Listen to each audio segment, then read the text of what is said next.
ರೇಣುಕಾಸ್ವಾಮಿ ಕೊಲೆ ಕೇಸಲ್ಲಿ ಡಿ ಗ್ಯಾಂಗ್ಗೆ ಮತ್ತಷ್ಟು ಸಂಕಷ್ಟ. ಕೊಲೆ ಕೇಸ್ ಸಂಬಂಧ ಪೊಲೀಸರ ಕೈ ಸೇರಿದೆ ಎಲ್ಲ ವರದಿಗಳು. ಬೆಂಗಳೂರಿನ ಎಫ್ಎಸ್ಎಲ್ ರಿಪೋರ್ಟ್ ಈಗ ಪೊಲೀಸರಿಗೆ ಸಲ್ಲಿಕೆ ಆಗಿದೆ. ಎಫ್ಎಸ್ಎಲ್ ರಿಪೋರ್ಟ್ನಿಂದ ಡಿ ಗ್ಯಾಂಗ್ಗೆ ಮತ್ತಷ್ಟು ಕಂಟಕ ಎದುರಾಗುತ್ತಾ?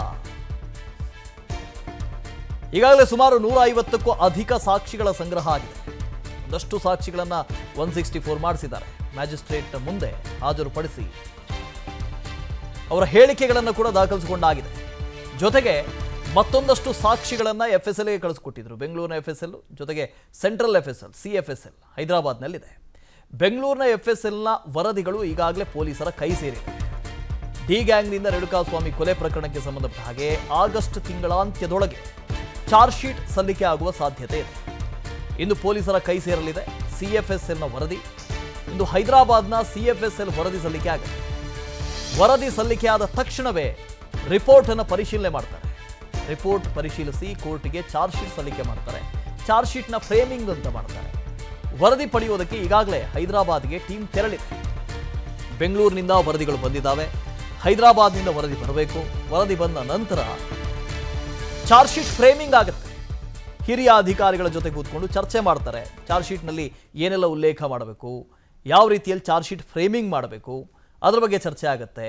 ನಂತರ ಮತ್ತೆ ಪಿ ಜೊತೆ ಹೋಗ್ತಾರೆ, ಪಬ್ಲಿಕ್ ಪ್ರಾಸಿಕ್ಯೂಟರ್ ಜೊತೆ ಹೋಗ್ತಾರೆ, ಅಲ್ಲಿ ಮಾತಾಡ್ತಾರೆ. ಸಾಕಷ್ಟು ಚರ್ಚೆಗಳಾಗ್ತವೆ. ಅದಾದ ನಂತರ ಫೈನಲ್ ಫ್ರೇಮಿಂಗ್, ಡ್ರಾಫ್ಟ್ ಅಂತಾರಲ್ಲ, ಆ ಥರದ ಫೈನಲ್ ಚಾರ್ಜ್ ಶೀಟ್ ಡ್ರಾಫ್ಟ್ ಆಗುತ್ತೆ. ಭರತ್ ಇದರ ಬಗ್ಗೆ ಡೀಟೇಲ್ಸ್ ಅನ್ನು ಕೊಡ್ತಾ ಹೋಗ್ತಾರೆ. ಭರತ್, ಈಗಾಗಲೇ ಬೆಂಗಳೂರಿನ ಎಫ್ಎಸ್ಎಲ್ನ ರಿಪೋರ್ಟ್ಗಳು ಬಂದಿದ್ದಾವೆ. ಹೈದರಾಬಾದ್ನ ಎಫ್ಎಸ್ಎಲ್ನ ರಿಪೋರ್ಟ್ ಮಾತ್ರ ಬರೋದು ಬಾಕಿ ಇದೆ. ಇವತ್ತು ಬರಬಹುದಾ ರಿಪೋರ್ಟ್? ಬಂದ ನಂತರ ಇನ್ನೂ ಎಷ್ಟು ದಿನಗಳ ಕಾಲ ತೆಗೆದುಕೊಳ್ಳುತ್ತೆ ಅಂತ ಚಾರ್ಜ್ ಶೀಟ್ ಸಲ್ಲಿಕೆಗೆ?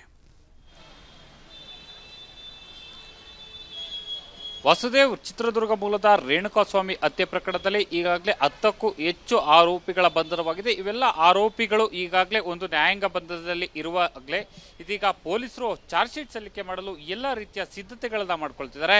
ಮತ್ತೊಂದು ಕಡೆಯಲ್ಲಿ ಈ ಒಂದು ಚಾರ್ಜ್ ಶೀಟ್ ಅನ್ನ ಸಲ್ಲಿಕೆ ಮಾಡೋದಕ್ಕೆ ಬೇಕಾದಂತಹ ಸಾಕ್ಷ್ಯಗಳು, ಆದರೆ ಈ ಒಂದು ಪ್ರಕರಣದಲ್ಲಿ ಸಿಕ್ಕಂತಹ ಟೆಕ್ನಿಕಲ್ ಎವಿಡೆನ್ಸ್ ಇರಬಹುದು, ಮತ್ತೊಂದು ಕಡೆಯಲ್ಲಿ ಪ್ರತ್ಯಕ್ಷ ಸಾಕ್ಷಿ ಅಂತ ಈ ರೀತಿಯಾಗಿ ಸಾಕ್ಷಿಗಳನ್ನ ವಿಂಗಡಿಸಿ ಹಲವು ಸಾಕ್ಷಿಗಳನ್ನ ಈಗಾಗಲೇ ಕಲೆ ಹಾಕುವಂತ ಕೆಲಸವನ್ನ ತನಿಖಾ ತಂಡ ಮಾಡಿದೆ. ಅದರ ಜೊತೆಯಾಗಿ ಏನು ಸಾಕ್ಷ್ಯಗಳನ್ನ, ಕೆಲವೊಂದು ಸಾಕ್ಷ್ಯಗಳ 164 ಹೇಳಿಕೆಯನ್ನು ಕೂಡ ಈಗಾಗಲೇ ಪೊಲೀಸರು ಮಾಡಿಕೊಂಡಿರುವಂಥದ್ದು.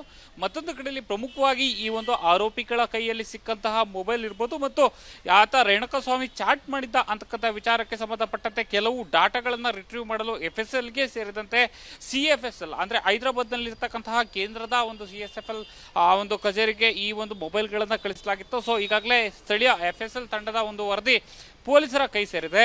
ಮತ್ತೊಂದು ಕಡೆಯಲ್ಲಿ ಸಿಎಫ್ಎಸ್ಎಲ್ ವರದಿ ಇನ್ನೇನು ಕೈ ಸೇರಬೇಕು. ಹಾಗಾಗಿ ಇಲ್ಲಿ ಖುದ್ದು ತನಿಖಾ ತಂಡವಾಗಿ ಆ ಒಂದು ವರದಿಯನ್ನ ತಮ್ಮ ಕೈಯಾರೆ ಪಡೆದುಕೊಳ್ತಾರೆ. ಅದಾದ ನಂತರ ಆ ಒಂದು ತನಿಖಾ ವರದಿಯನ್ನ ಪರಿಶೀಲನೆ ನಡೆಸ್ತಾರೆ. ಅದಾದ ನಂತರ ಹಿರಿಯ ಅಧಿಕಾರಿಗಳಿಗೆ ಒಂದು ಚರ್ಚೆ ನಡೆಸಿ ಮತ್ತೊಂದು ಕಡೆಯಲ್ಲಿ ಈ ಒಂದು ಚಾರ್ಜ್ ಶೀಟ್ ಅನ್ನ ಏನು ಒಂದು ಚಾರ್ಜ್ ಶೀಟ್ ಅನ್ನ ಫೈಲ್ ಮಾಡ್ತಾರೆ. ಸೊ ಅದಕ್ಕೆ ಸಂಬಂಧಪಟ್ಟಂತೆ ಹಿರಿಯ ಅಧಿಕಾರಿಗಳೊಂದಿಗೆ ಮಾಹಿತಿಯನ್ನ ಪಡೆದುಕೊಂಡು ಯಾವ ಅಂಶಗಳನ್ನ ಎಲ್ಲಿ ಉಲ್ಲೇಖ ಮಾಡಬೇಕು, ಜೊತೆಗೆ ಎಷ್ಟು ಆ ಒಂದು ಸಾಕ್ಷ್ಯಗಳು ಈ ಒಂದು ಪ್ರಕರಣದಲ್ಲಿವೆ, ಮತ್ತು ಸಿಕ್ಕಂತಹ ಸಾಕ್ಷಿಗಳು ಏನು, ಕಲೆ ಹಾಕಿದಂತಹ ಈ CCTV ಇರ್ಬೋದು, ಅಥವಾ ಮೊಬೈಲ್ ರೆಕಾರ್ಡಿಂಗ್ ಇರ್ಬೋದು, ಅಥವಾ ಖುದ್ದು ಜನರು ಹೇಳ್ತಕ್ಕಂತಹ ಸಾಕ್ಷಿ, ಹೀಗೆ ಹೈ ವಿಟ್ನೆಸ್, ಇವೆಲ್ಲವನ್ನು ಕೂಡ ಈ ಒಂದು ಚಾರ್ಜ್ ಶೀಟ್ ಅಲ್ಲಿ ಉಲ್ಲೇಖ ಮಾಡ್ತಾರೆ. ಅದಾದ ನಂತರದಲ್ಲಿ ಈ ತಿಂಗಳು ಅಂದ್ರೆ ಏನು ಆಗಸ್ಟ್ ಕೊನೆಯ ವಾರದ ಒಳಗೆ ಒಂದು ಚಾರ್ಜ್ ಶೀಟ್ ಅನ್ನ ಸಲ್ಲಿಕೆ ಮಾಡುವಂತ ಒಂದು ಸಾಧ್ಯತೆ ಕೂಡ ಹೆಚ್ಚಿರುವಂತದ್ದು. Vasudev, okay, thank you Bharat. ಅನುಕ್ಷಣದ ಸುದ್ದಿಗಳಿಗಾಗಿ Vistara news YouTube channel subscribe ಮಾಡಿ. ಹೊಸ ಸುದ್ದಿಗಳ ನೋಟಿಫಿಕೇಶನ್ಗಾಗಿ ಬೆಲ್ ಐಕಾನ್ ಕ್ಲಿಕ್ ಮಾಡಿ. ಲೇಟೆಸ್ಟ್ ಅಪ್ಡೇಟ್ಸ್ಗಾಗಿ www.vistaranews.com ವೆಬ್ಸೈಟ್ಗೆ ವಿಸಿಟ್ ಮಾಡಿ. ಅಂಗೈಯಲ್ಲೇ ಜಗತ್ತಿನ ಸುದ್ದಿ ತಿಳಿಯಲು Vistara news Kannada app download ಮಾಡಿ.